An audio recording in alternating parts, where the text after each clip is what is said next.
I was really just telling him that. I was like, I feel so much better about this one. Oh, this will take half the time to edit. Like, I feel so good. I would imagine, yeah.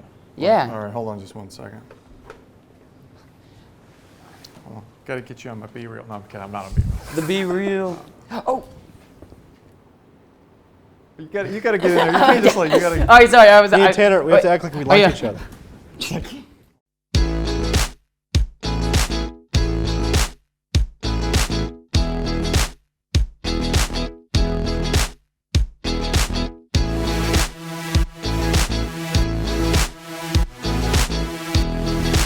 Hey everybody, welcome back to another episode of Hail State Debate. It is now March 2023 and we are in line for another PF topic. This time not a bad one. We're on a bit of an upswing here. The March resolution is resolved. The Republic of India should sign the Artemis Accords. As always, we want this channel to be helpful to you. So if it is, maybe like, maybe subscribe, maybe tell a friend. To make it more helpful, we will have the links, timestamps, and our team's social media stuff in the descriptions below. And with me this month, as you've seen some of them at least recently, are Tanner Marlowe and Devin Hutchins from our team. Guys, how's it going? Oh, it's going good. I'm enjoying it. Fantastic. Okay, so to kick things off, let me ask you very briefly, rate this resolution 1 to 10 and sum it up in one sentence. Tanner, go. It's like 8 out of 10, probably. I love it. I think it's very fun, and I love talking about space. Okay, So. all right. Yeah, I'd say 8 out of 10 too. I'll just sum it up to one word, and that'll just be finally. Finally, we're back to some good topics, and finally we can actually get to those strong impacts we like to talk about. Yeah, that's weird because we did not plan this, and I also had it as an 8 out of 10. So what we'll do is we'll jump in and do, I guess, some initial thoughts on it really quickly, and then we'll follow the standard order we do, which is framework and definitions, and then talking about the pro, the con, and then some final thoughts. So for me, I have two basic thoughts on it. Number one is I think it's a surprisingly deep topic. You would think that a resolution that's about like one country signing one agreement would be extremely limiting, but there's actually a decent number of approaches and a diversity of approaches for both the pro and the con, I think.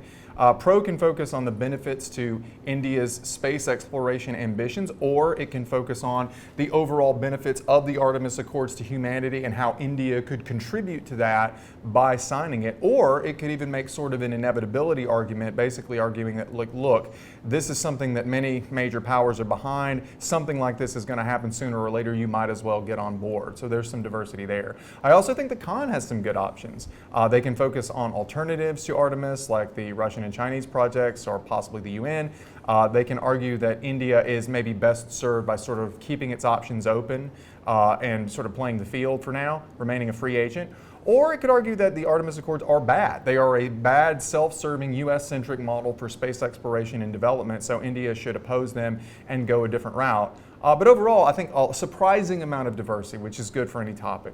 The downside, though, for me is that it is hard to quantify the impacts. So unlike, say, with high-speed rail, where you could make very specific predictions about economic development, or right to work, where you could make very specific predictions about like wages and things like that, this resolution is not going to lend itself to like easy numerical weighing of impacts. You are not going to be able to say that if India joins the Artemis Accords, you're going to see X% economic growth, or its lunar missions will happen X years sooner. And you certainly can't quantify the even higher level stuff, like say the balance of power between the US and China. You just can't do that. So what you have to do is you have to ensure that you're telling the story of the impact, both in your case and in your rebuttals. So for example, if you're saying that, shifting the balance of power toward the US away from China in space is good, then you're going to have to tell a practical story about why that's the case. You can't just beat them over the head with numbers. You have to explain things. That's an important skill in debate, though. It's an important skill in life in general. So I think it is good that we have a chance to practice it. So bottom line, as we've already said, pretty good topic. Tanner, what do you think? Yeah, so again, like I said, I like it a lot. I think it's very fun. But again, this is going to be a lot of studying what's in the status quo right now. So that's my first point, is that get statistics or just a general idea of what's in the status quo right now, so that you can walk through with your judge what's going on regarding these treaties or regarding these agreements. Because again, this is a very hand-wavy topic. So nothing has really happened yet. The Artemis Accord was written in like 2020, so it's a relatively new agreement. A space exploration, the type that we're going to be discussing, is relatively new. So again, we need to walk through the story so that we can fully understand this resolution. So the job for the judge is very, very easy. So just know what the status quo is. The second point is going to be walk through your arguments, make it digestible for the judge. Again, like I just said, you're going to have a lot of these ideas that may be foreign to the judge. So just give them stuff that they can fully digest that is going to be it's very easy to grasp. Again, it's not machine gunning statistics. It's going to be giving them a very digestible story, following what's in the status quo, and giving them a very finite, what is the causation here? What is the impact? Yeah, I would agree with that. I think if you walk into the round and you sort of think that the Artemis Accords are like the first thing that's ever happened in terms of like space, international law about space, you're going to be in a really bad situation. And if the judge thinks that and lacks the understanding, it's also going to be a bad situation. Right, yeah. And then, yeah, so finally, I think that formulating the impacts is huge, and generally I think this is going to be a very fun case and very fun researching. So, Devin? Yeah, Brett and Tanner took the words out of my mouth. This is a fairly broad-spanning topic with a lot to talk about and, no lack of speculation on either side of the debate. But what I would say is, like I said earlier, finally. Finally we get to talk about these actual substantial impacts. We're not talking about infrastructure projects or how much, X% in real wages you're going to gain. We're talking about nuclear war or conflicts between nations or the kind of sort of hyperbolic speculation you can make when you're sending things into space and there's absolutely nothing regulating that. The Artemis Accords gives us the gateway into talking about these big ideas that have a lot of huge consequences, even though there might not be a lot of hard evidence like we've said. Though, there isn't much for me to say that hasn't already been said. But what I will say is this reminds me of an older argument we had in PF about the UNCLOS agreement, the UN Treaty on the Sea or something of the sort. Law of the Sea. Yeah, Law of the Sea. First video we ever did on this channel. Really? Yeah. Well, it was probably the first video I ever watched from this channel. I actually remember watching one of the videos we made on this. You're old. I am.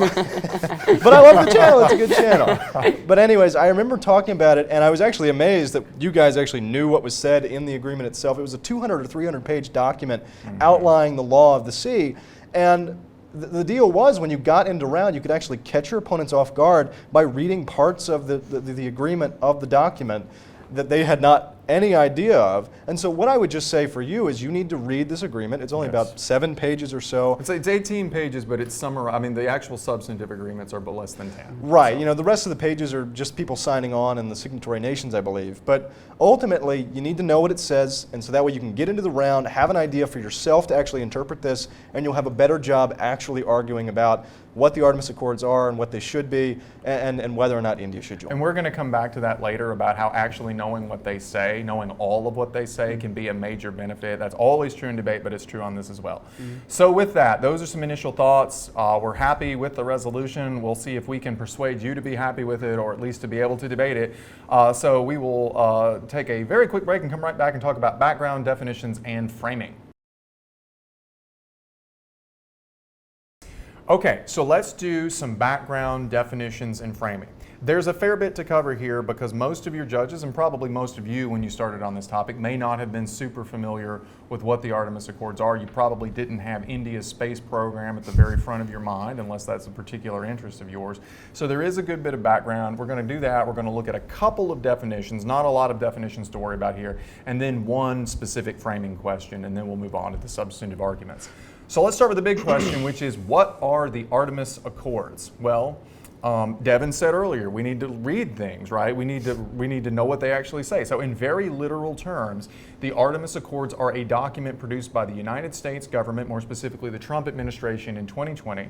And the document is an agreement that other countries are invited to sign on a bilateral one-to-one basis with the United States, in which they agree to certain basic principles for the exploration of outer space and the economic development, some might say the economic exploitation, of resources in outer space. So right off the bat, let's be clear, we're talking about an actual document. It is literally 18 pages long. We are going to link to it, and as Devin said, you need to read the entire thing. It is not hard to read.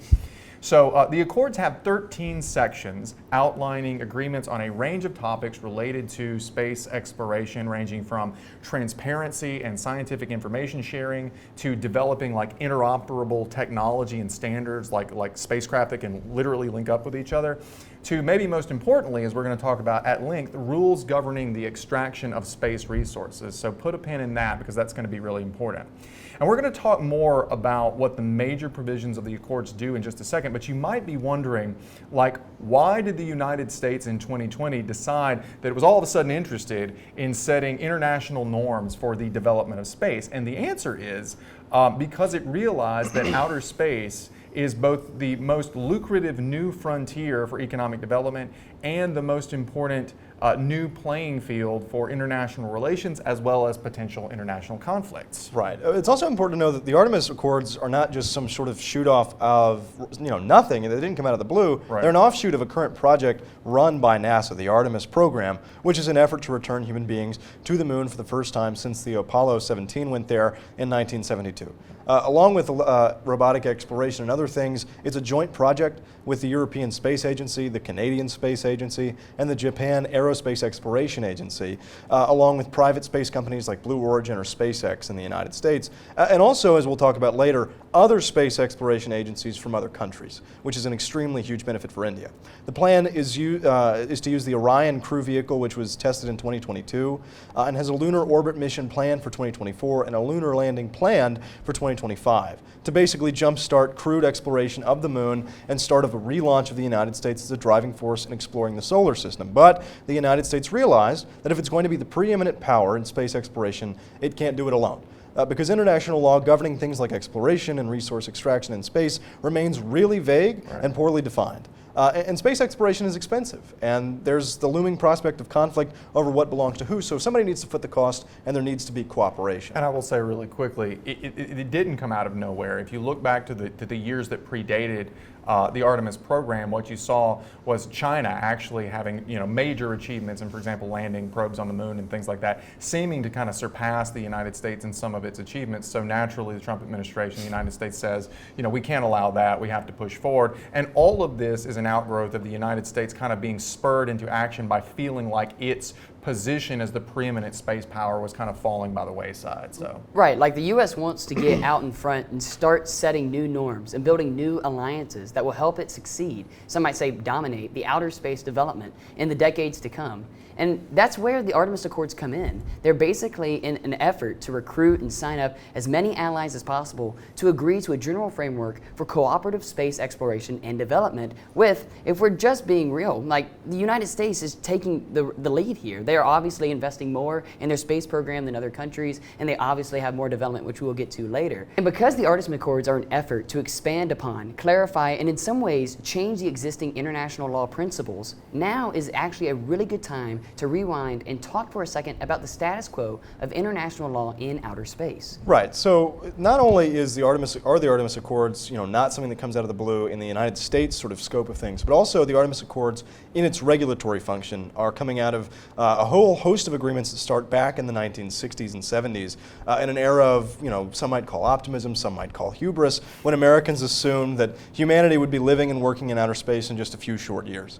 At the time, the United States and Soviet Union were engaged in two major rivalries. One, the space race, to be the first to achieve milestones in space, like putting people in orbit or on the moon. And two, of course, the Cold War, right? One and the two sort of don't go together. You can't really send people were worried, essentially, that we were going to be sending weapons to space and do things like that. So understandably, countries wanted to try and calm things down before the United States, Russia, and possibly others found themselves in an all-out war for domination of near-Earth space. So, in 1967, under the auspices of the United Nations, the Outer Space Treaty was negotiated and ratified. At the time, it was very relevant and a very popular idea. It entered into force with 111 parties and 23 other signatories, including pretty much all your major world powers.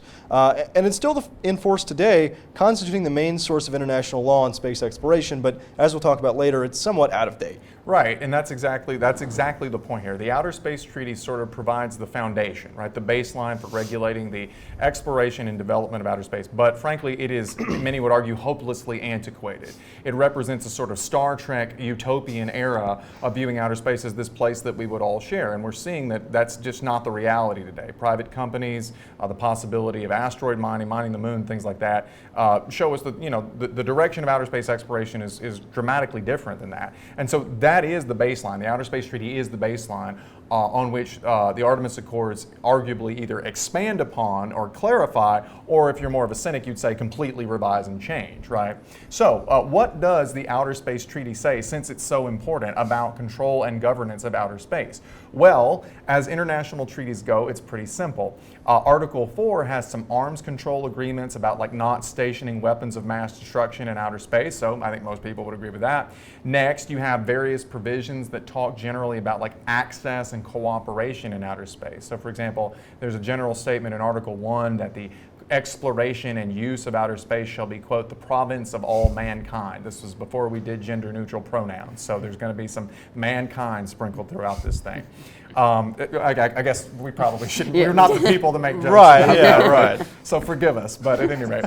But the statement also in Article 1 says that outer space, including the moon and other celestial bodies, shall be free for exploration and use by all states without discrimination of any kind, and there shall be free access to all areas of celestial bodies, so basically sharing these things. Provisions are important, right, because they describe a view, like I said a second ago, of outer space that is this place that's sort of open to every country, and pretty much access to it can't be denied. But probably the most important provision for our purposes of the Outer Space Treaty is the non-appropriation clause of Article 2. And this is pretty important, so pay attention, because I don't know that other folks who've been talking about this resolution have been really paying attention to it and to the degree you might need to. Here's what it says. This is the non-appropriation clause of Article 2 of the Outer Space Treaty. It says, outer space, including the moon and other celestial bodies, is not subject to national appropriation by claim of sovereignty, by means of use of or occupation, or by any other means. And the way this language has been interpreted for decades is basically that countries cannot just go out and declare the moon or asteroids or sections of the moon to be their territory and then like send their people and their companies out to exploit and mine it. And the reason this matters, as we'll see in just a second, is that one of the most important provisions of the Artemis Accord, Section 10, specifically says that extraction of resources like metals and minerals and water, which is actually critical to space exploration, from celestial bodies is perfectly fine. The Artemis Accords claim that this extraction of resources is not only fine, it's consistent with the Outer Space Treaty. This is the part of the Accords that's really important. It's buried in Section 10, but it's the part that would let the U.S. and other countries and their corporations go out and make literally trillions of dollars mining asteroids and the moon. So it's incredibly significant and arguably the true driving force behind the whole project. The only problem is, and this is the important part, so pay attention, the idea that the Outer Space Treaty allows for resource extraction may just not be true. In fact, there's a very strong argument that this is a misreading of the Outer Space Treaty. Many scholars would actually argue that the Outer Space Treaty is properly interpreted. The best interpretation is it prohibits extraction of resources from celestial bodies. And in the interest of time, we're not going to be able to delve into this like legal academic debate, but luckily we actually did do a complete video about a year ago in LD on the private appropriation of outer space, in which we do go into depth on this subject, and we will link to that with a timestamp in the notes below. Yeah, but the bottom line is that a lot of scholars think that the Artemis Accords are trying to do this, to sneak in so-called reinterpretation, which is really a misinterpretation of the Outer Space Treaty that basically says that private exploitation of outer space resources is now all right, A-OK, and pretends that it is what international law has always held, when it really isn't. And this would mark a massive sea change in the law governing outer space, opening the way for big corporations to head out and start colonizing in the solar system, which is a huge deal. But to be fair, though, this sort of utopia Star Trek view of space as this shared commons of all humankind started to be eroded long before the Artemis Accords came along in 2020. If you don't believe me, look back at 1979 when the United States went to the moon and was continuing to lead the world in space capabilities far ahead of the Soviet Union. So to address what they saw as a looming rivalry over lunar space, the UN proposed the Moon Agreement as a framework for exploration of the moon. And according to the academic journal called The Conversation in 2020, the Moon Agreement in 1979 is explained. They say that the Moon Agreement in 1979 attempted to prevent commercial exploitation of outer space resources, but only a small number of states ratified it. The US, China, and Russia have not. And the agreement is further explained by the United Nations Office of Outer Space Affairs. They state this: in addition, the agreement provides that the moon and its natural resources are the common heritage of mankind, and that an international regime should be established to govern the exploitation of such resources when such exploitation is about to become feasible. And let me just say, people really didn't like that idea. Like it was this idea of sharing the moon was unanimously rejected, right? Yeah, well, I mean, and not only was it like rejected, but just nobody heard it out. I mean, zero so long spacefaring nations have signed on to the agreement. You know, China, Russia, the United States, even India. Nobody is signed on to the moon agreement because they understand this is going to be a lucrative industry. This is going to be where they sort of start the next frontier. There's no reason for any of these countries that want to invest billions of dollars in their space, sort of endeavors would sign on to an agreement that just says there's no reason to do this other than to go look around at space rocks. Right. So, but let's move on to the 2020s, right? Let's see what we actually have in place now. What else do the Artemis Accords actually say? And remember, this is very important. This is the stuff you're going to have to know. We're going to come back to this, but pay attention. And listen to our interpretation of this, but please, God, read the actual document itself. Again, you should read the whole thing, but Wikipedia does provide a reasonably good short summary of these things. Section 3, peaceful purposes. They affirm that the cooperative activities under these accords should be exclusively for peaceful purposes and in accordance with relevant international law. We all like peace. Peace is good. It's not a bad thing, and again, we'll get into this later, but these are not really very stringent rules or regulations. Maybe they'll become a little bit more later on, but they aren't that intense. Section 4 says transparency and scientific information sharing. Confirm a commitment to transparency and to share scientific information about these space policies and exploration plans consistent with Article 11 of the Outer Space Treaty. So basically, we generally commit that we won't try to hide the ball from our fellow signatories when it comes to what we're planning to do in space. Section 5 says is interoperability. Section 5 calls for a commitment to use of reasonable efforts to utilize current interoperability standards for space-based infrastructure. So this might, for example, involve building spacecraft or satellites using common parts or standards, so that way a space vehicle made in India would be able to dock and transfer crew and cargo to a vehicle made in Europe or the United States. And one reason this could be important is Section 6, which is the emergency assistant part. Call for a commitment to take all reasonable efforts to render necessary assistance to personnel in outer space who are in distress and according to their obligations under the Rescue and Return Agreement. They have to go and save people if, of course, there is some sort of a distress signal, just like in the Titanic or something of the sort. Right. The ship has to show up and take on the extra crew. So Section 8 talks about the release of scientific data, and what this does is it calls for a commitment to publicly share information on the signatory countries' activities, open sharing of scientific data.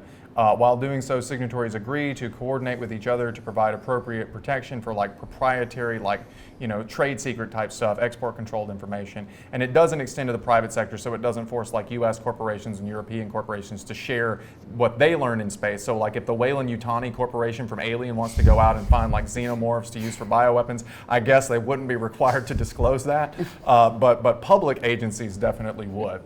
Section 9, again, just in the vein of non-controversial things, what's problematic about this? Preserving heritage sites. So Section 9 of the Accord says that the signatories intend to preserve outer space heritage, which they consider to comprise things like human or robotic landing sites, artifacts, spacecraft, and other evidence of activity, and to contribute to multinational efforts to develop practices. So, when you get those sad messages from the rover that say, my battery is dying, this is it for me, and we all cry for a machine, right? Well, we're going to go find that rover one day, and it's probably going to be some kind of monument, right?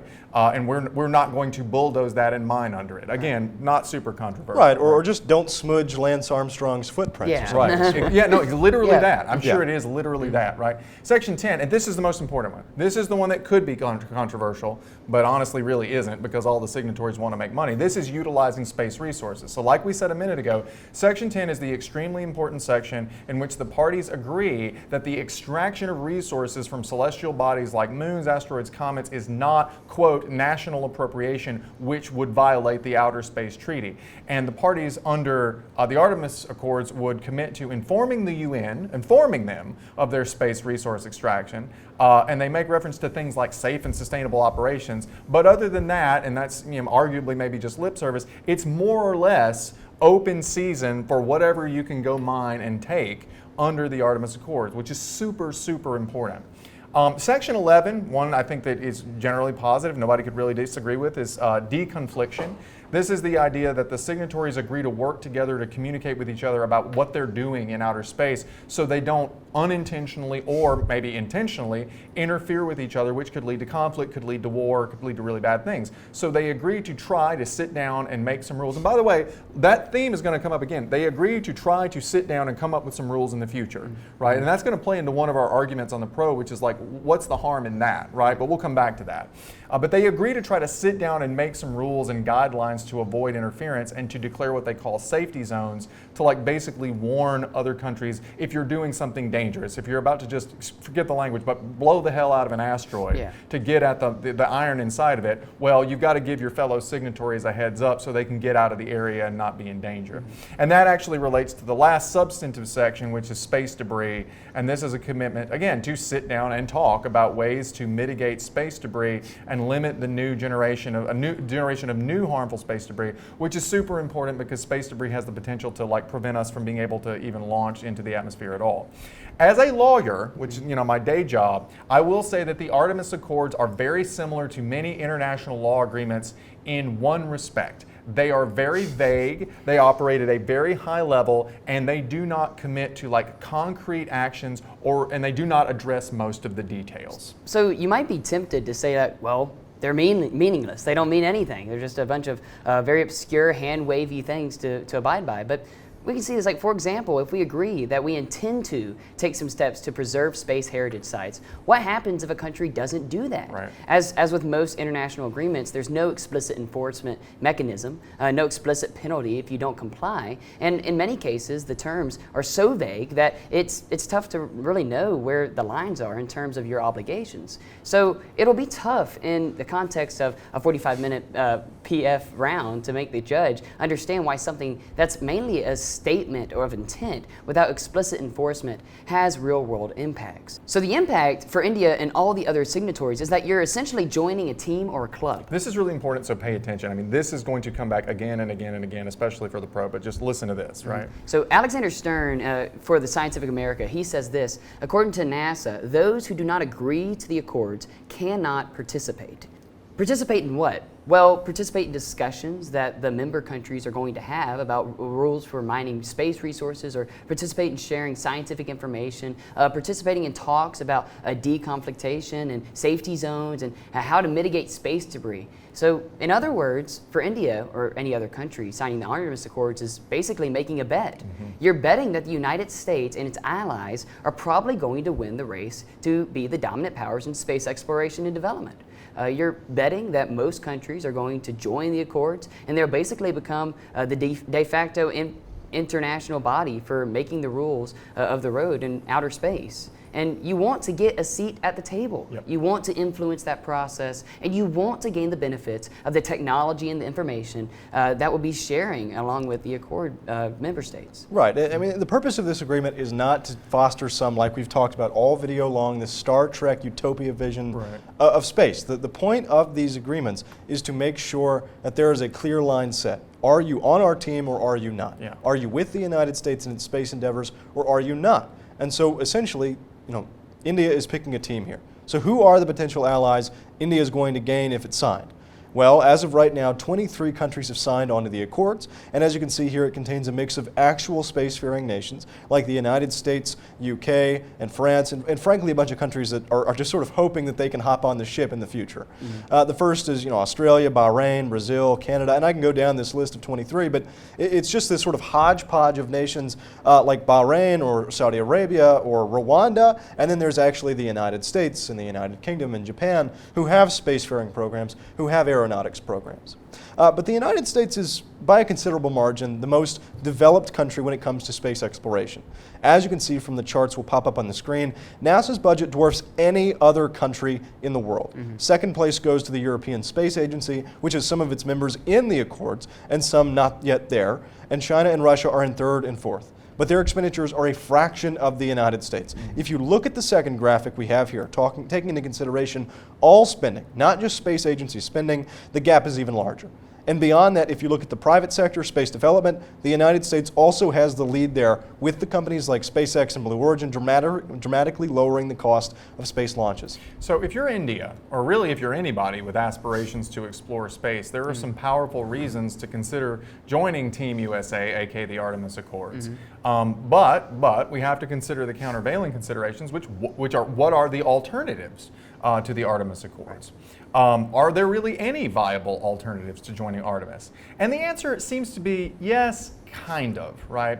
As we will talk about in a second, India does have a robust domestic space agency that it, in theory, could just rely on and go alone, but it's nowhere near being on par with NASA. So to achieve its goals, which are pretty lofty goals, like most countries, it does make sense for India to team up. One hypothetical potential alternative would be the International Lunar Research Station, or ILRS, which is a potentially fairly competitive alternative operated by some of India's closest economic partners, that is to say by China's National Space Administration, the CNSA, and the State Space Corporation of Russia, or Roscosmos, which I believe is how you say it. Maybe I mangle things from time to time. I probably mangled that. But the objective of this joint effort, the ILRS, is to establish a permanent human facility on the moon. Now, on a lot of the stuff I've seen on this topic, they've been talking about the ILRS like it's sort of like the Warsaw Pact to the NATO of the Artemis Accords, like they're sort of roughly equivalent. The truth is the Warsaw Pact was not equivalent to NATO, and the ILRS is really not equivalent to the Artemis Accords, but it's the closest thing, and it's something some people will run. So it's important to know about it, and we'll drop some links that describe it. We're not going to spend a ton of time on it, but there are some points of comparison. First of all, it certainly would result in some similar benefits. To build a long-term facility on the moon, there's going to have to be a lot of research. There's probably going to have to be interoperability. There probably will have to be some standards and some sharing of technology, and that's fine. But it's not the same project. It's a moon base, right? It is a moon base and not a framework for the broader government of the entirety of outer space, which is what Artemis is, right? Also, it's not necessarily mutually exclusive. Nothing in either agreement, either Artemis or ILRS, explicitly bars the parties from joining the other one. But to be fair, given the way the world is working right now and the tension that exists, it certainly would create a lot of tension. It probably would be considered problematic. I don't think many will do both. And by the way, that takes us to another point, which is that right now, Russia and China have yet to secure any takers whatsoever for their moon base other than themselves. So it hasn't been terrifically popular. And candidly, I don't foresee it getting a lot better because Russia's growing status as like an international political and economic pariah following its Ukraine invasion, to me suggests that they're not really in a position to do much of anything other than basically try to survive economically. I do not see Russia investing, hundreds of billions of dollars to try to become the rival of the United States in space, or frankly, just having the ability to do that. So, as we'll talk about later, there is an argument that while some people treat the ILRS as sort of a viable alternative, it might, on the other hand, be viewed as just sort of joining a team that is already a decided underdog. In fact, another way I put it is like, it'd be like joining a team that's already down by 21 points at halftime. That's not a team that I would join, but it could be a viable alternative. So anyway. Last but not least, on background, let's put this all in context by talking about India's space program. Right. So India is a mid-sized player when it comes to space exploration, but they accomplish a lot with the resources they have, and they have major aspirations for the future. The India Space Research Organization, or ISRO, was founded in 1969, and today has an annual budget of around $1.5 billion, which we saw in a small fraction of the $19 billion the U.S. allocates to NASA. So a lot smaller, but still, it's good. But with that funding, the ISRO has managed to punch above its weight. That they put a probe in orbit around the moon in 2008 and one in orbit around Mars in 2014. In 2017, they launched 104 satellites with just one rocket, which could be good or bad depending on your perspective on space debris, right. but it certainly is a lot. That's a lot. Their future objectives include improving their launch vehicles for crewed missions and landing this name of which I really can't. I think it's Chandrayaan. Yeah, one. I'm just guessing here. I'm going to call it the Chandrayaan. Yeah, 3, whatever that name is, rover on the moon later this year. So after the failure of the Chandrayaan number 2, right? after that, they have aspirations to send probes to Mars, Venus, Jupiter, and the Sun. So they're making huge advancements. They're really packing a punch with the small amount of money that they're having. Right, and we'll link to a couple of articles that provide solid summaries of the actual accomplishments of the Indian Space Agency. But the key thing to keep in mind is that India is a mid-level power. When it comes to space exploration, when it comes to space industry, when it comes to any of these fields, they are not necessarily the top echelon, but they aren't necessarily the bottom. And certainly they aren't sitting on the sidelines watching this happen like, say, Rwanda or Bahrain in the Artemis Accords. They add something of They value. have, right? yeah, they have some advantages. And they have real aspirations of exploring the moon and Mars and beyond. Like, they've got plans in their actual, sort of repertoire of what they're going to do. The truth is, though, India just doesn't have, in my opinion, the capability to do any of these things. And you are going to have to ask yourself the question, going in from the con or the pros stance, about whether or not India has the ability or the capability to take this on their own. Whether or not they need to join Artemis or whether or not they need to take this on their own. I personally think they need to join Artemis. Yeah, and so that's what we're going to get to in just a second. Before we do, though, a couple of quick things, one about definitions and one about framing, and then we'll move on to the substantive arguments. So one quick definitional point that I have seen some people like in briefs and stuff talking about, which is the word sign. Now, the word sign actually is a somewhat technical term in international law when it comes to treaties, but I don't think it's going to matter too much here, and let me explain why. There is a difference between signing a treaty and ratifying a treaty in international law. Signing a treaty usually entails the executive, like the president, actually signing the document, and that signifies the commitment of the country and really more that particular administration, right, like the Trump administration or the Obama administration, to adhere to the principles of the agreement. Ratifying, and this depends on the specific constitution of the country doing it, but ratifying is usually done by the legislative branch or some other body in which they effectively turn that treaty into law. Like the Senate will ratify treaties in the United States. And so that can matter a lot in certain countries, but I don't think it matters all that much here because we're talking about India. And while I am not an expert in India law, I did stay at a Holiday Inn Express recently. We do that a lot on our team. That's a joke from a long time ago. If you guys don't get that joke, then forgive me. But I'm not an expert on Indian law, but my reading of their constitution seems to indicate that all the approvals that they need for a treaty to become law actually have to take place before the signing. So that's different than what other countries do. So it appears, based on, again, a short reading of Indian law, that if they sign something, in most cases, they've also ratified it. So I don't think there's going to be any technical difference between signing and ratifying. I also don't know what practical, functional difference it would make in terms of how much India would actually adhere to the requirements. So anyway, if you want to read up on this very technical point, if you've got tricky people in your circuit, we will link to a short summary of India's treaty laws governing signing and ratification. But at the end of the day, I don't think that the distinction between sign and ratify is going to matter too much on this resolution. Right, and finally, regarding framing here, so the main question is this: whose interests matter? Really, that's really the main question. So should we focus on the benefits, the cost to India, or in other words, what Artemis does for India? Or alternatively, on benefits or cost to all humanity. In other words, arguing that Artemis is good or bad and that India's membership will therefore contribute to something that is good or bad for everyone. I'd say that if you manage to win a framing battle, that only India's interests matter or that they matter most, they probably advantageous for the pro. Because we'll see later, there's an inevitability argument that goes US-led coalitions space are unavoidable because they're the leaders. They obviously have seen more investment, they have done more things, so obviously these things are unavoidable. So they're going to happen regardless whether they're good or bad for humanity. So because they're going to be the coalitions that have the most influence and power, it's in India's interest to be part of that. And what we can see is that India can't fix everything that's wrong with space development and can't resolve every great power conflict. But it can ensure it has a seat at the table for the next phase of human expansion, and it should do that. And by contrast, I'd say that the con should probably focus on more of a global focus of benefits, right? Or at least a balanced focus between India and the rest of the world, because there are some pretty powerful arguments that Artemis represents a model of space exploration and development that isn't good for humanity as a whole. Again, we'll talk about it later, but the basic idea is that Artemis unleashes an unchecked space capitalism. It bypasses real international consensus, and it's just a bad, polarizing model of space development and exploration.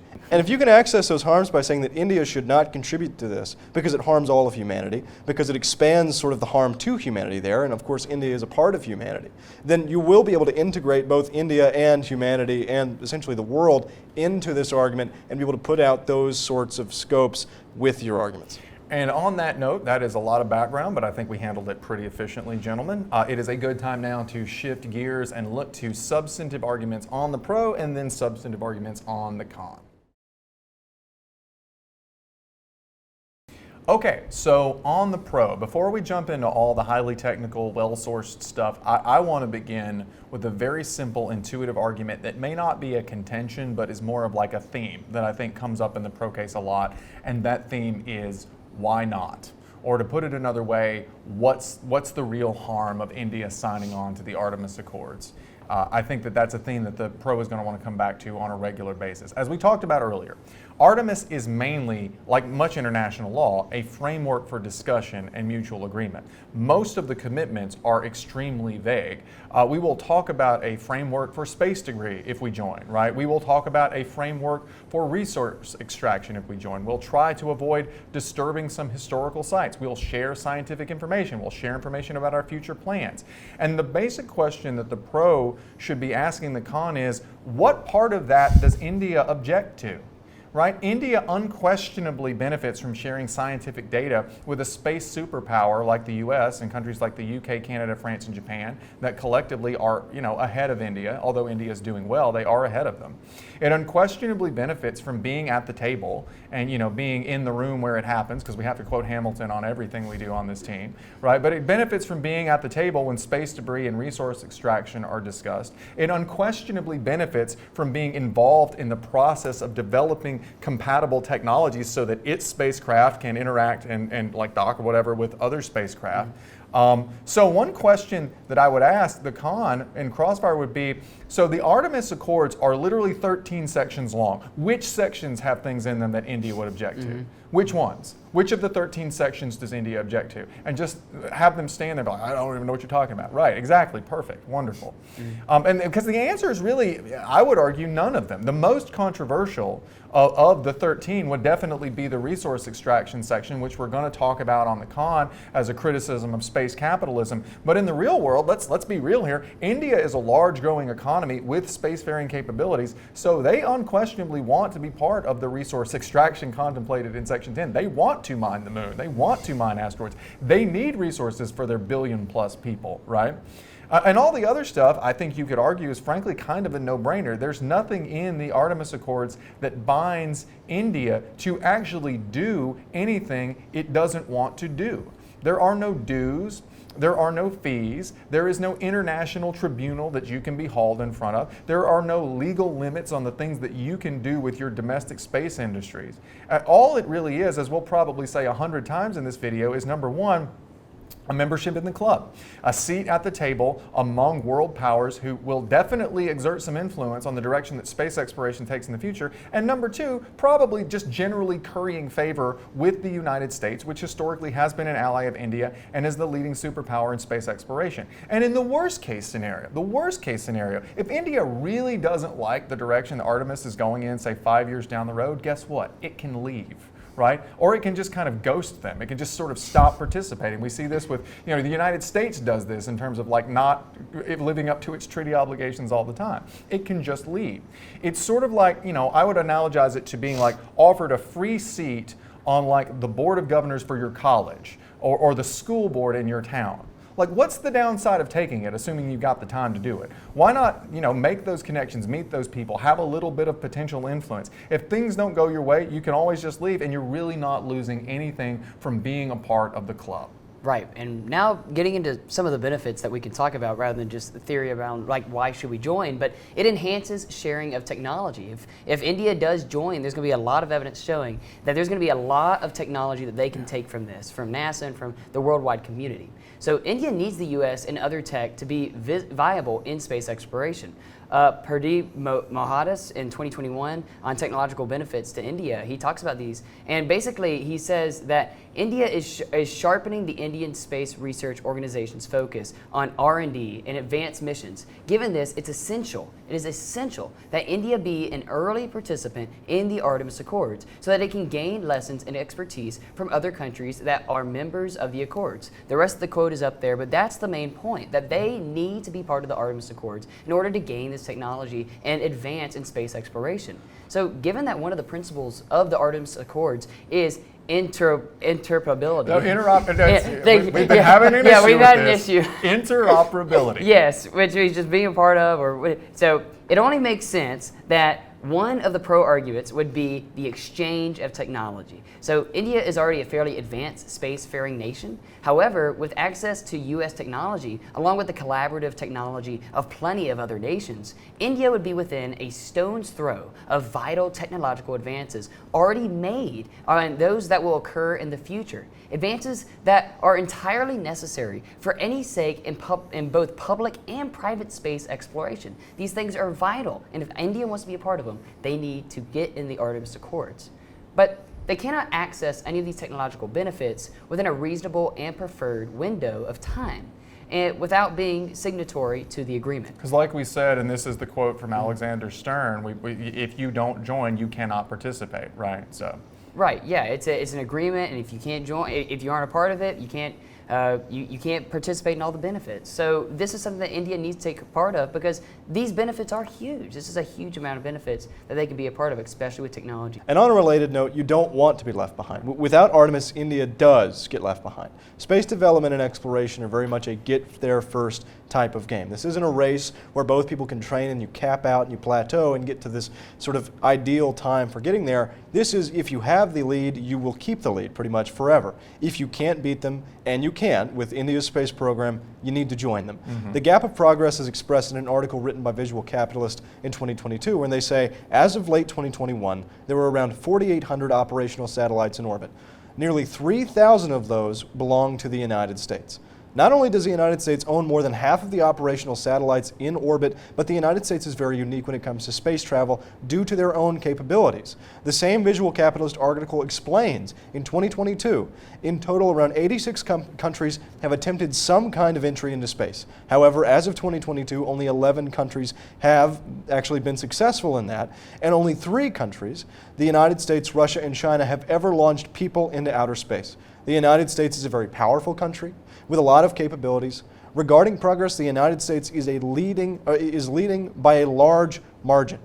Thus, if India were basing their decision solely by joining the team that will have the best player, that will achieve the most progress, that will be the most successful, the United States is the answer. Because more likely than not, the technological advancements that are already being talked about will probably come from the world's biggest player in space travel. It's kind of like the NBA. Like back in my day in the NBA, like Michael Jordan didn't want to team up with Larry Bird. But today, like all the players in the NBA, if you're a second tier player, you want to get on the team with like LeBron James or Kevin Durant or something like that to increase your odds of winning a championship. This is very much like India admitting that we're pretty good, but we're not like an all-star, so we might as well join the team that has the all-star on it. Right? Yeah, actually, I think I have a better analogy. Imagine you're in the all-star game and you have Team LeBron where he drafts all of like Giannis and he drafts Michael Jordan, he drafts like every best player ever, and then it's like, do you want to join that team or do you want to join the team with me, Brett, and Tanner? Which one are you going to join here?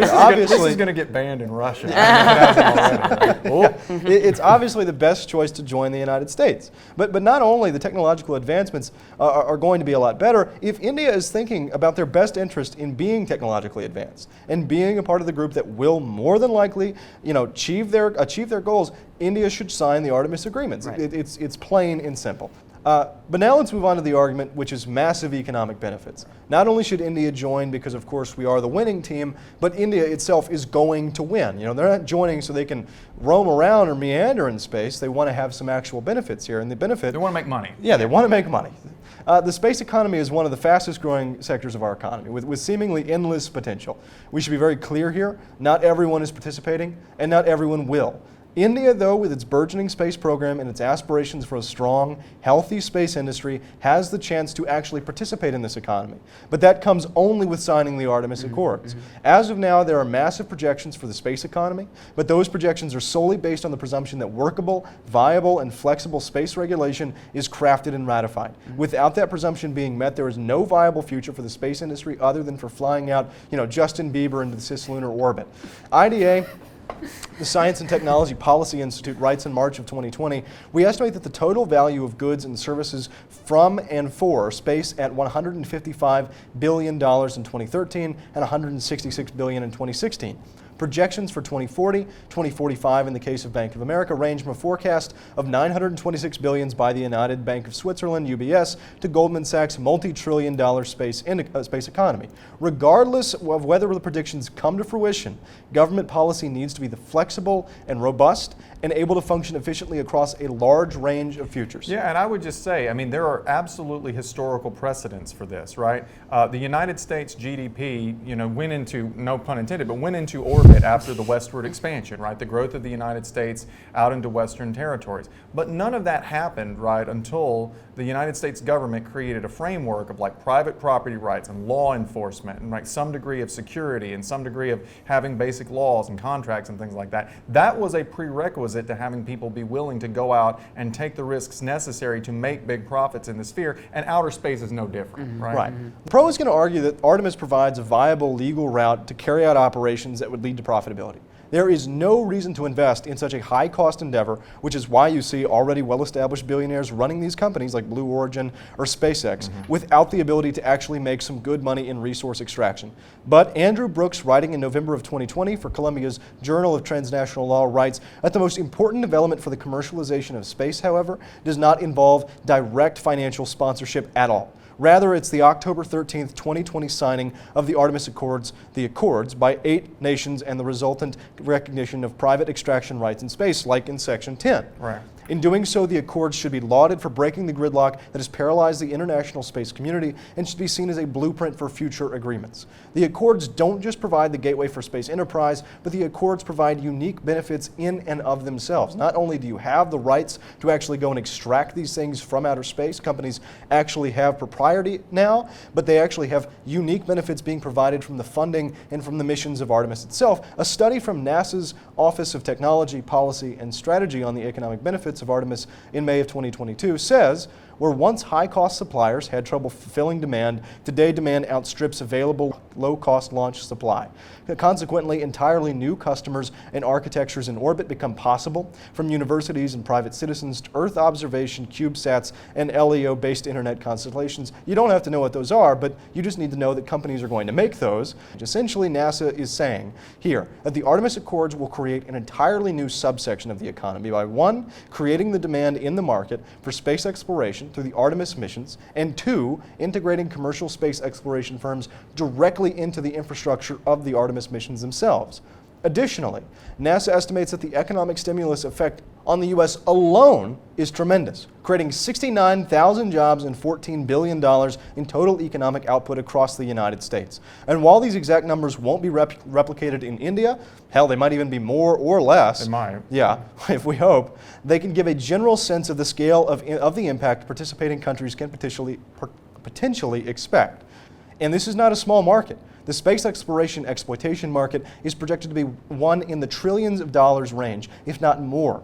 The United Launch Alliance writes in 2017 about the projected market share of the space industry by 2045 that, quote, space commerce in Earth's orbit today just passed $1/3 of $1 trillion with business activities that includes communication, navigation, and remote sensing. It has been estimated that the gross space product could generate as much as $2.7 trillion per year within the next 30 years. So we're talking about big money here, and there are a million different ways to show that in your case.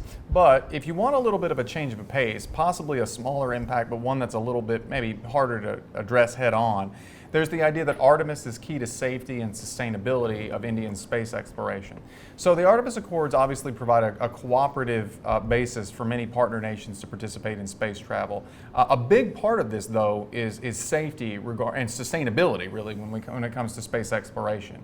So this is according to NASA. What it says is preserving a safe and sustainable environment in space is critical for both public and private activities. NASA and partner nations will agree to plan for the mitigation of orbital debris, including the safe, timely, and efficient passivation and disposal of spacecraft at the end of their missions. Specifically, via the Artemis Accords, NASA and partner nations will provide public information regarding the location and general nature of operations, which will inform the scale and scope of safety zones. And you can see the rest of this just talks about the idea of including safety zones and protecting safety of those engaged in space exploration. It also, though, the Accords also talk about requiring signatory nations to render aid to other countries' vessels when possible, which over the long term could considerably reduce the risk of lunar and other exploration. It's highly unlikely that any country will ever have enough spacecraft out there, exploring the solar system that they can reliably rescue each other on a regular basis. They're going to be really far apart. So being able to rely, reliably, if you'll forgive me, on international craft to come to your rescue if you're in a bad situation on the moon or on an asteroid is really important.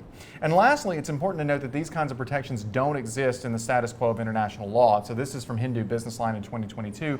We'll pop it up on the screen. I'm not going to read the whole thing, but basically what it tells you is that the Outer Space Treaty doesn't mention safety zones, right? It only requires nations to conduct their activities with due regard to others. It doesn't have a framework for talking about exactly what kinds of protections you owe to other people. It doesn't have a framework for talking specifically about, okay, if we've got two countries exploring the moon and they're within reasonable proximity, one of them owes a duty to rescue the other, right? This is what the Artemis Accords do. They take the very general, vague, pie in the sky, no pun intended, right, of the Outer Space Treaty, and they turn it into concrete, operationalizable, realizable goals and things like that. So in these regulations, India will be able to adopt the practices and be on the same page as many of the world's largest space innovators and explorers, and this will create sustainability and safety that didn't previously exist in Indian space exploration.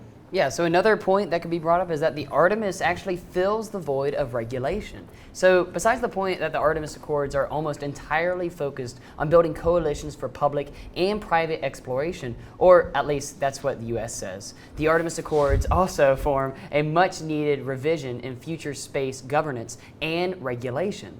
And the basic argument here is that for economic development to happen in any space, not just outer space, you have to have some regulatory framework that recognizes property rights. Right. And the basic argument here is that for economic development to happen in space, there has to be regulation for property rights or disputes happening in space. So look at the American West as an example. Yeah, we just talked about this. Yeah, right? Growth and development really started to take off, and the U.S. government organized the West into territories with governments and started allocating property rights with laws like the Homestead Act in the 1860s. And if India wants to see its shares of the trillions of dollars in profits and the massive new resources flow, it needs to put in weight behind a framework that will provide an orderly system to make these new rules happen.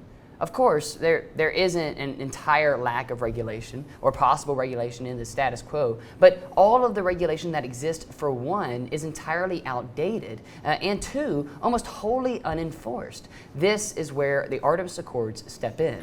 So according to Scott Atkins in 2022, he writes that the status quo is being broken. And the quote's going to pop up on the screen, but the main point of this quote is this, is in this regulatory void, individual nations have created their own distinct space legislation and policies and now pursue new space programs with record investment. This creates the risk of inconsistent and conflicting regulations between different nations in relation to basic rights and obligations related to outer space activities. As a result, there is an increased likelihood of disputes and unpredictable normative system to inform commercial investment and activities in outer space. And listen, the argument here is the Artemis Accords don't have to be the best possible rules. They're just rules, right? I mean, you really don't want to make the perfect the enemy of the good. It's better to have a flawed but agreed to set of rules, or at least a framework for making rules, than literally every single actor, every single nation running around making its own laws and rules, again, very literally like the Wild West. Yeah, right? It would be absolute chaos. There is no standardization at all, and people are going to be having a lot of issues. But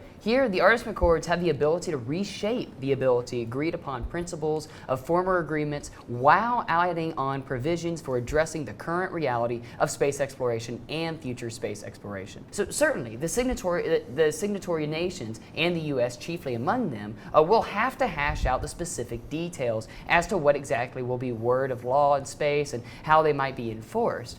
But at the very least, we now have a workable document able to adequately meet the regulatory demands of the current space operations or the future operations that are going to go on in space. In other words, something is better than nothing. That's right. We're Yes. sitting down at the table, we're having a realistic negotiation with serious adult countries, right? May not be perfect, but having that discussion in and of itself is incredibly valuable. Yeah, because without it, it's going to be absolute chaos, anarchy, and conflict, and it's just most likely to result. And I'm not saying that just because of me. I'm saying that because Robert Manning, Atlantic Council in 2022, he talks about anarchy and conflict and the absence of framework from space governance.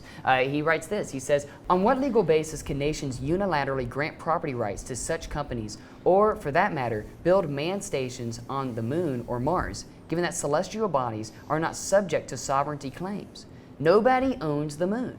What would preclude China, India, or the EU from granting the right to mine minerals to their state firms if they go there first, or from claiming prime real estate on the moon's water-rich north or south poles from the manned bases? Absent new global rules, the space resources issue is a prime area ripe for conflict between space-faring nations." So the impact is very simple. Space development either won't happen or will be much slower in the world where companies and countries don't know what their rights and obligations are. They won't want to take risks mining the moon or asteroids or developing other parts of our solar system until they have some basis rules of the rules of the road, because they aren't going to do something that will cause international conflict. And if and when they do actually venture out there, the absence of any real framework for property claims, safety concerns, diplomacy, and so on means that the conflict is inevitable, Right. which poses massive possibility of existential risk for humankind. Right. Another advantage I think that we haven't talked about yet is the larger effect that joining the Artemis Accords would have on India's ties with the U.S. and other key allies. Right. So we're already in the status quo, seeing India build closer ties with the U.S. And the argument is, well, if we're already doing that, we might as well go all in. So this is from Aditya Ramanathan, I think, at the Takashila Institution in 2021. Close enough. Yeah, well, we're doing the best we can here, folks, on India's space cooperation with the U.S. and the status quo. I'm not going to read all of this, but what you can see here, right, is that various Indian moon missions and other things like that, you're seeing significant existing cooperation with the United States already in the status quo. Following a 2+2 ministerial dialogue in October 2020, the two governments, India and the United States, have committed to cooperate on space situational awareness. They've had joint missions. They've had payloads carried, by one for the other. So the bottom line is that in the status quo, we're already seeing cooperation between the two. The United States has made it very clear that sort of its preeminence in space is a major interest for it.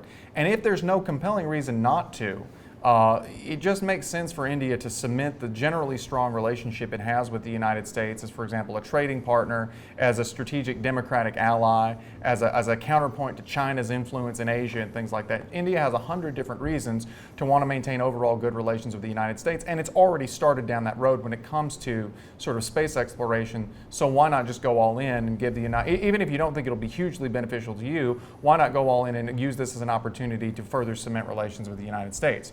By contrast, though, the primary rivals here would be China and Russia, right, with their moon base.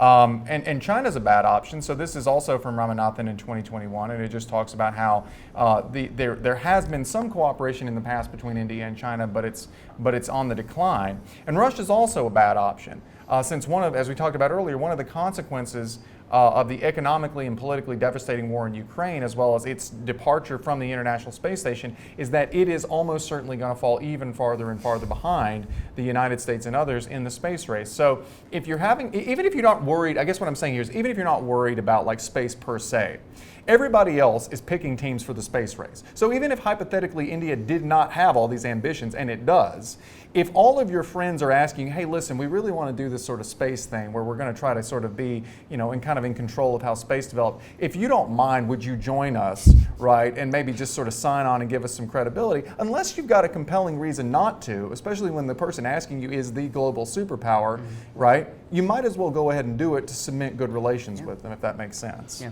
Right. And the last argument that we have is essentially just that. This is happening, so you need to get on board if you want to influence it, right? Yeah. India does not want to be the last person picked on the playground. Right. And of course, nobody should, with aspirations to go to space, to explore the things that India wants to explore, to do the things that they want to do, should want to be the last person picked off the playground. They want to have access to space. Right now, India has essentially 3 concrete options, excluding a fantasy option in which the UN steps in and provides this fantasy solution, which has never happened before. The UN has never made a good policy that will be enforced, and they've already had 2 attempts at this. So the 3 options are this: wait, join Artemis, or join the ILRS. Well, they can very well join the ILRS, an agreement party only to Russia and China, 2 nations that, for one, already don't have great standing on the global stage. Russia, of course, being a pariah, and China, of course, day by day being condemned even further, not only by the United States, but by the entire global representation in the UN.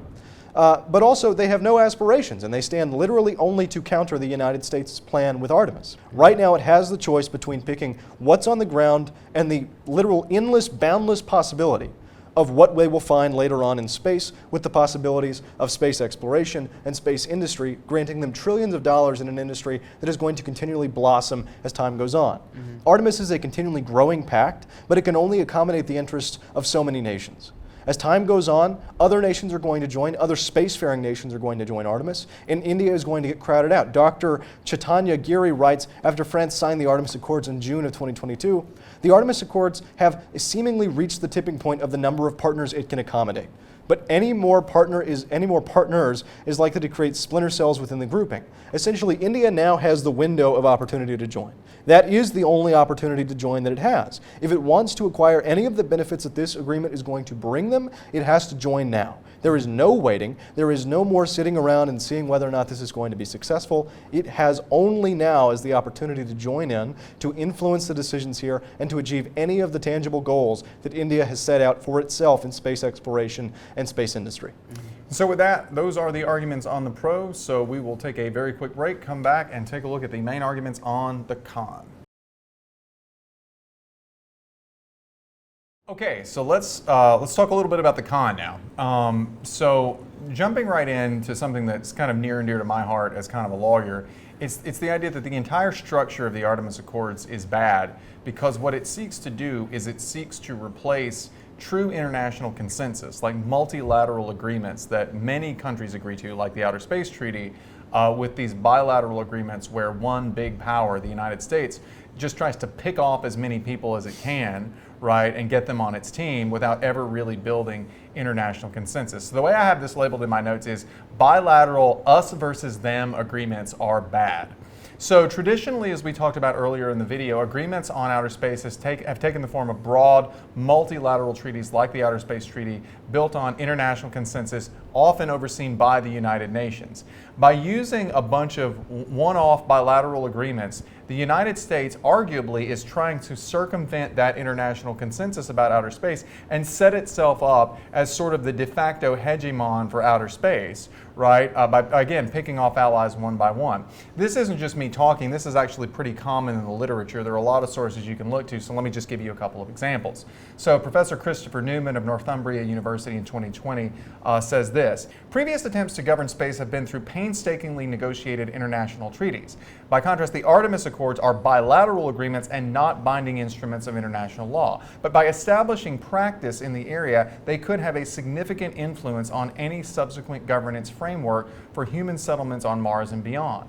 The U.S. promotion of the Accords outside the, quote, normal channels of international space law, such as the UN Committee on the Peaceful Uses of Outer Space, will be a cause of consternation for some states. By requiring potential collaborators to sign bilateral agreements on behavior instead, some nations will see the U.S. as trying to impose their own quasi-legal rules. This could see the U.S. leveraging partnership agreements and lucrative financial contracts to reinforce its own dominant leadership position. I would go farther than that. I mean, this is a very academic take on it. It's a very conservative one. If you think the United States isn't going to use, trade, for example, sharing of technology, lucrative contracts, whatever it can do economically to leverage its way into being dominant in outer space through the Artemis Accords and whatever else, you haven't been paying attention to how the United States operates, right? That's definitely what we're going to do. We are definitely trying to sort of buy off as many individual allies on this as we possibly can. Right. Another source is Professor Jessica Green from the University of Toronto in 2022, talking about the idea of how Artemis will do lasting damage to multilateral cooperation. So the looming prospect of the commercialization of space has begun to test the limits of international space law. In 2020, NASA alone created the Artemis Accords, which challenged the foundational multilateral principles of prior space agreements. These are rules primarily drafted by the United States that other countries are now adopting. This is not collaborative multilateral rulemaking, but rather the export of U.S. laws abroad to a coalition of the willing. Though well codified in international law, norms of cooperation are only as strong as the state policies and activities that reinforce them.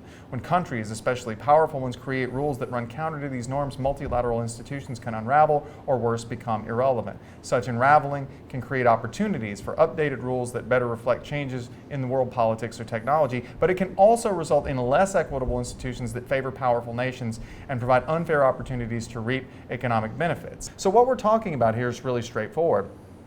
The idea behind the Outer Space Treaty that places like the moon and asteroids and other celestial bodies, right, were the province of all mankind, they were all shared in common, was operating to the benefit of smaller, weaker countries that couldn't go out and dominate in the way that the United States has. The United States has decided it's tired of that. It's tired of waiting around. It's tired of having these international rules stand in the way of its development and extracting trillions of dollars from the moon and asteroids. So what it's going to do is it's going to go out and say, listen, we're going to do this, okay? We're going to do it. If you want to get on this train, if you want to share technology with us, if you want to get contracts from U.S. companies, if you want to see the economic benefits, do it. We're not going to wait around for a treaty of every country in the world. They claim in Section 10 that they're interpreting the Outer Space Treaty. The argument would be they're not. They're radically modifying it, right? But I think that that's sort of the argument that doing it bilaterally, one by one, is worse than building real, true international consensus. Right, yeah, and then the next argument that we have is going to be tension with Russia and China. And the general theme is we don't want to be poking the bear. We don't want to wake the dragon. We don't, that's good. We don't want to do Bear, this. dragon. Yeah, you see that? That's pretty good, I wasn't like it? what you Yeah. did there, yeah. But we don't want that to happen because these two countries are very, very powerful. And if India does something that they disagree with, then you're going to have a very big issue on their hands. If it's regarding trade or if it's regarding, having territorial rights or anything like that, there's going to be issues there. And according to Gateway in 2020, it says that the Artemis Accords and the U.S. Disregard for the Moon Agreement has incited strong reactions from China, given their continuing geopolitical contentions. They continue, and they say that through the Artemis Accords and the Earth-Moon Special Economic Zone, which is China's initiative, they want to lead a cohort of politically aligned partners into outer space and entrench them in their plans for precise economic and strategic gains out of space exploration and human spaceflight. So what we're seeing here is if China and Russia are not getting India's allegiance, then what they see that as is India is going against them economically, going against them politically, and this is not good. This is bad news for India because that means they're being viewed badly by the dragon and the bear, which is very bad for India. And why is it bad for them? Because Russia and China make up a huge part of their trade, right. And this is how they stay warm during the winter. So according to Times of India in 2022, India's imports from Russia have typically included petroleum oil and other fuel items and fertilizers mixed in with consumables such as coffee and tea, spices, and animals and vegetable fats. But in 2020 so far, fertilizers and fuel alone accounted for over 91% of bilateral trade. In September of 2022, Russia became India's second largest crude oil supplier. India depends on imports to meet 85% of its petroleum needs. India is also the world's third biggest oil importer and consumer. Continuing, according to Ravi Duda and Ravi Duda Mishra, I don't know his name. Mishra. Mishra, yeah. That's a cool name. Yeah. China overtook the U.S. to return as India's largest trade partner, with $11.49 billion worth of goods traded in July of 2022. And the data released by the Commerce Ministry showed that. This is underscoring the country's growing reliance on its northern neighbors. So what we're seeing is that India is very reliant on China, it's very reliant on Russia, and if they upset these two countries by signing a pretty obscure 16-page agreement going on into space that hasn't really made much impact at all yet, it's going to upset them, and this is going to be very bad for India. Right. So we have a card that specifically says if India joins Artemis, that they will receive a specific retaliation from China. No, China's not going to announce that in advance, and neither is Russia. But the point is, given how dependent India is on critical things, we're not talking about luxury goods. We're talking about things like petroleum, like heating oil, and just huge amounts of goods from China as well, right? Given how dependent they are on that, is it really worth it for something as relatively marginal as the Artemis Accords? Maybe one day the Artemis Accords will be important enough to risk something like that. But right now, they're just a framework. But to risk a very concrete relationship with a country that is an incredibly important economic partner seems like a risky proposition. And not only that, but just a really beneficial partner. Like, for instance, India is the backup buyer for Russian goods like petroleum. Right. They've got an extremely good deal right now because of the Ukrainian war. And honestly, if you're India, why are you going to throw away such a huge discount on one of your most important goods as a developing economy for a non-concrete space agreement that arguably has no benefits for you? Or if not necessarily throw it away, at least put it at risk. Yeah. Right. You'd have to have some very concrete benefits from Artemis to justify that risk, and they're just not there, is the argument anyway.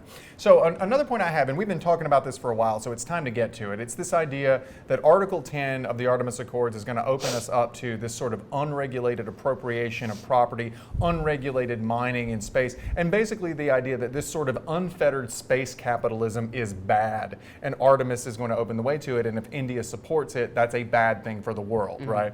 So we touched on this earlier in the background section.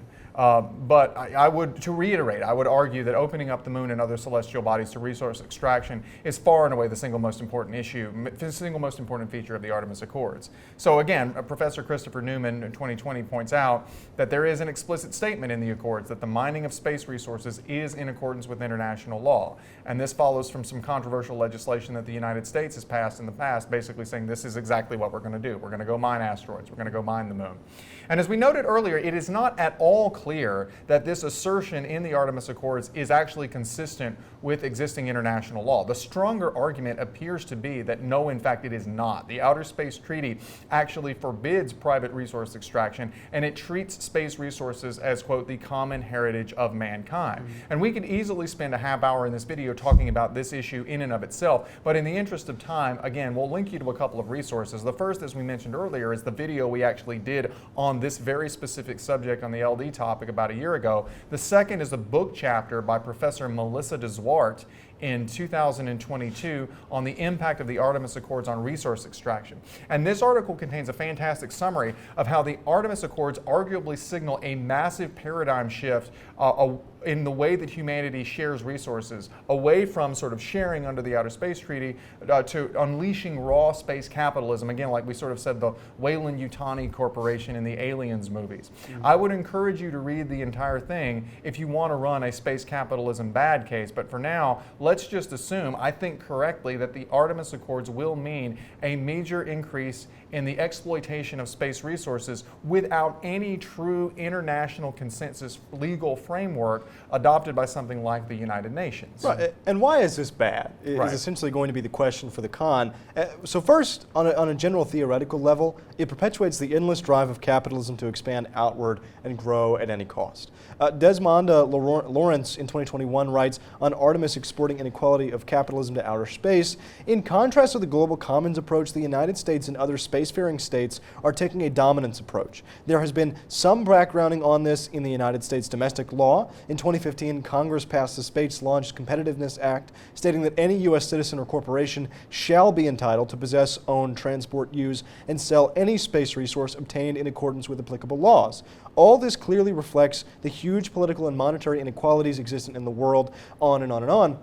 But the point is, the United States is literally just going to do this so that they can expand their space exploitation efforts. India should not join on this and legitimize this. And more broadly, expanding capitalism into space fuels the general tendency of capitalism towards endless, unconstrained, unsustainable expansion. Shamas and Holland in 2019, expansion into space is essential to sustain global capitalist institutions.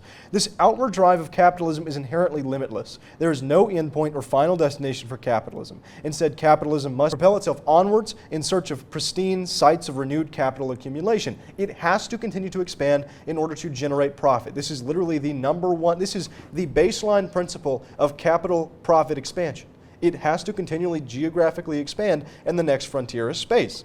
Kasparov in 2020 says on space wealth-making megacorporations being ungovernable, space settlements would exist, but their leaders would not hold power democratically. These space settlements' only purpose would be to generate more wealth and more luxury.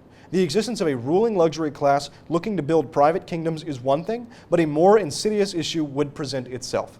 Everything involved with the settlement, including housing, utilities, food, and return tickets to Earth, would be owned and controlled by the corporation. I mean, seriously, just think of corporation towns, right? Think of like Hershey, Pennsylvania, or anything like that, where a company literally owns everything in and around just a city alone. But imagine that extended to a galactic chain. Imagine that extended to a planet. And now you have somebody who rules not only just, the goods that you buy or things like that, but literally the laws that govern you. Kasparov in 2020 says again on space wealth-making and megacorporations being ungovernable, the primary avenue for wealth creation in space will be mining. The vast number of material resources available on the nearest celestial bodies, combined with the potential for strip mining, means that the first few corporations to mine in space will be wildly successful. Goldman Sachs claims that the first trillionaire will make their fortune in space.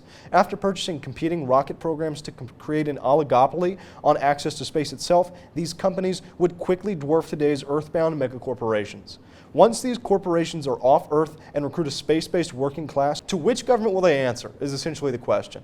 What would stop these corporate settlements from arming their borders, proclaiming themselves free from governance, and lobbying Earth politicians into the ground with their newfound billions? Current governments are running a deficit to pay for healthcare. The notion that they would finance a fleet of rockets to enforce bureaucratic regulations in space is, just to be quite frank, a complete fantasy.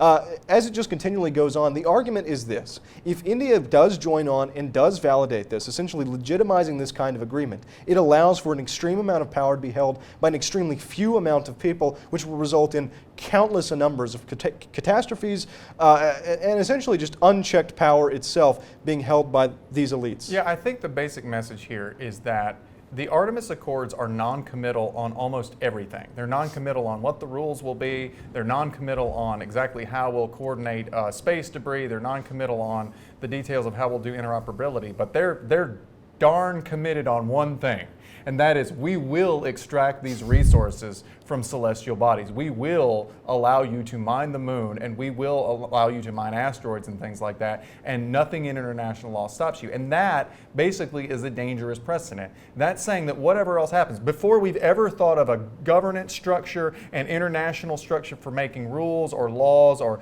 any kind of common sharing of resources or anything like that, we're going to commit right up front to the idea there's going to be mining. And that is just a dangerous precedent if you don't like the idea of huge megacorporations becoming incredibly powerful. And I know some of the things that Devin read sound a little bit like science fiction, but the truth is all of this sounds like science fiction, or at least it would have a few years ago. The idea of mining asteroids would have sounded like science fiction. But what we are doing is committing in advance to a form of capitalism and exploitation that is very red in tooth and claw without any framework for humanizing it or making it work in service of like actual real people. And that's what the danger is here of exporting sort of raw capitalism into outer space. Right, and our next point actually piggybacks on that very idea, which is unchecked development will devastate cislunar space. And the first point we have under this is going to be space debris.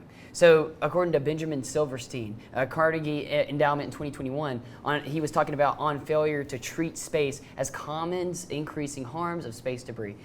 The basic idea here is that the Artemis Accords rejects the idea that space is a shared commons and instead prioritizes an every man for himself approach to development. This is precisely what has led to the glut of space debris in low Earth orbit. And so what we need is to reject the Artemis Accords in favor of a multilateral, consensus-based approach that will enable us to address space debris and other issues rather than a land rush, Wild West approach. And by the way, while we don't have time to talk about it here, the impact of failing to address space debris is massive. We'll link to a source on it, but basically, if you don't know, space debris runs the risk of shredding spacecraft and satellites as they blast off into orbit. And if the problem continues to worsen, it could literally trap humanity on Earth with no way to escape. So this is a huge issue. Make it known to the judge. Have weight to this impact, because this is huge. And in addition to that, there's a potential problem that comes from treating the moon itself as a first come, first served resource rather than a shared commons, which is the next point of lunar space. According to Susmita Manati on unchecked development under the Artemis Accords resulting in lunar devastation, they write in 2020 that the Artemis Accords herald the beginning of a race to harvest resources on the moon, which seems to be gathering momentum. If the history on our home planet is anything to go by, commercial space resource mining can neither lead to a peaceful nor environmentally sustainable presence on the moon. We can start by treating the moon as our 8th continent for purposes of legal and policy deliberation. Antarctica, our 7th continent, could serve as a precedent to ensure we do not destroy a shared resource despite vested interest and pressure to monetize. If we refuse to act, we will wreck the moon, much the same way we have wrecked low Earth orbit with millions of man-made debris objects due to the absence of far-sighted laws. So the last point that I have on the con is kind of similar to the first point that we made on the probe, which is just kind of a common sense observation, not something that we're going to cite a bunch of sources on. And that's the idea that India might actually be better served from a sort of strategic ambiguity, wait and see approach. We've pointed out, even if we agree that there are costs and benefits on both sides, there certainly are risks in terms of, for example, antagonizing China and Russia, right? That there are benefits and costs on both sides. My argument would be basically that none of the benefits of joining Artemis right now in 2023 are so great that they justify India going ahead and committing. If you've ever seen, this is going to be the second reference in this video, but if you've ever seen, the musical Hamilton, the character of Aaron Burr's whole thing is he's going to sit back and see which way the wind blows and pick whichever horse is going to win. And that seems a little cowardly, like in that context. But in the world of international relations, it actually makes a lot of sense to sort of sit back and see which way things are going to go.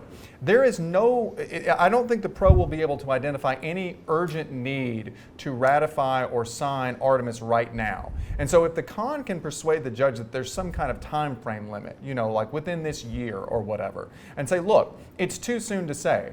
At the end of the round, judge, even if you think there might be some benefits from it, what is the downside of India sitting back and waiting? It's not like there's going to be some great, there's no summit scheduled for next week where the signatories of the Artemis Accords are going to sit down and hammer out all the rules for, say, mining the moon or interoperability. That's not happening anytime soon. And so until we get to that point, right, where there is actually a meaningful decision like node, a choice point, where you've either got to be in or you're out, and we're not there yet. Nobody is suggesting we're going to close the Artemis Accords to membership.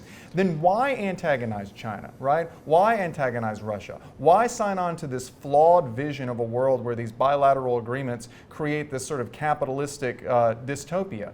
If you can sit back and wait and see where things go, it might be that the Artemis Accords fall apart tomorrow. It might be that the UN actually does come through and create a system that is based on consensus, like an actual international treaty.